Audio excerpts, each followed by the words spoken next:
ICU, CCU, HDU, life support বা ventilation এই শব্দগুলো আমরা শুনে থাকলেও সবাই কি বুঝি এগুলো আসলে কি?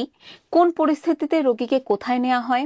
শারীরিক অবস্থার কোন পর্যায়ে রোগীকে চিকিৎসক কোথায় রেফার করেন, সেখানে কি ধরনের চিকিৎসা দেওয়া হয়, এগুলো নিয়ে যে অস্পষ্টতা আছে তাই দূর করার চেষ্টা করা হবে এই ভিডিওতে। এইচডিইউ এর পূর্ণরূপ হচ্ছে হাই ডিপেন্ডেন্সি ইউনিট। রোগীর অবস্থা বেশি খারাপ না, আবার স্বাভাবিকও না, অর্থাৎ অতিরিক্ত মনিটরিং প্রয়োজন। এমন অবস্থায় রোগীকে এইচডিইউ তে পাঠানো হয়। ওয়ার্ড বা কেবিন এবং আইসিইউ এর মাঝামাঝি যে অবস্থা সেটি হলো এইচডিইউ। রোগীর অবস্থার পরিমাপ হয় তার ভাইটালস দেখে, যেমন হার্ট রেট, রক্তচাপ, রক্তে অক্সিজেনের মাত্রা, কার্বন ডাই অক্সাইড বেড়ে গেছে কিনা, অ্যাসিডের পরিমাণ কিরকম, লবণের মাত্রা, ইউরিন আউটপুট ইত্যাদি। এসব যখন অস্বাভাবিক হয়ে পড়ে তখন প্রয়োজন হয় বিশেষ পর্যবেক্ষণের। কিছু সার্টেন ক্রাইটেরিয়া থেকে নির্ধারণ হয় রোগীর কোন লেভেলের স্পেশাল মনিটরিং লাগবে। একটা উদাহরণ দিয়ে বোঝানো যাক। ধরুন কারো জ্বর হয়েছে, সেই জ্বরের পেছনে অনেকগুলো কারণ থাকতে পারে, যেমন জ্বরটা ইনফেকশন থেকে হতে পারে, টাইফয়েড থেকে হতে পারে, সেপসিসের কারণেও হতে পারে। যদি এমন কোনো জটিল সমস্যা থেকে জ্বরটা আসে, তার কারণে ভারসাম্য হারাতে পারে ভাইটালস গুলো, তখন অবস্থা বুঝে পরিস্থিতি অনুযায়ী সিদ্ধান্ত নেওয়া হয় রোগীকে কেবিন বা ওয়ার্ডেই রাখা হবে নাকি এইচডিইউ তে পাঠানো হবে।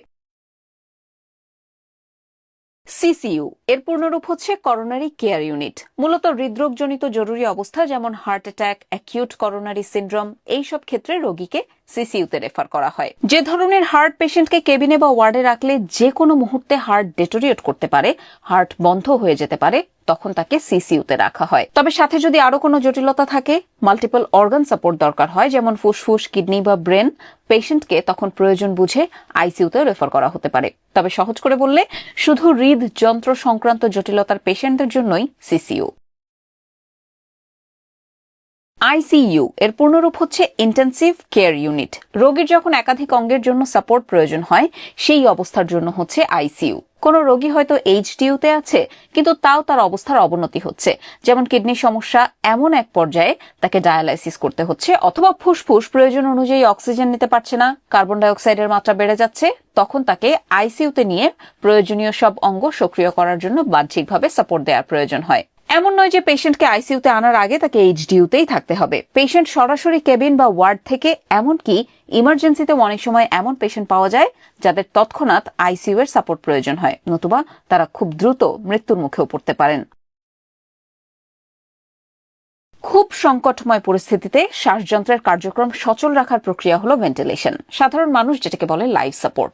যে পেশেন্টের ফুসফুস খারাপ, অক্সিজেন নিতেই পারছেন না, অথবা যেই পরিমাণ কার্বন ডাই অক্সাইড বেরিয়ে যাওয়া উচিত তা একেবারেই বের করতে পারছে না, তখন তাকে যেই সাপোর্ট দেওয়া হয় সেটা হচ্ছে লাইফ সাপোর্ট বা ভেন্টিলেশন। কিডনির সমস্যা গুরুতর হলেও চিকিৎসা দেওয়ার মতো সময়টা পাওয়া যায়, কিন্তু শ্বাসযন্ত্র ঠিকভাবে কাজ না করলে চিকিৎসা শুরু করার মতো সময়টাও পাওয়া যায় না। মাত্র 4 থেকে 8 মিনিটের মধ্যে রোগীর ব্রেন পার্মানেন্টলি ড্যামেজ হওয়া শুরু করে।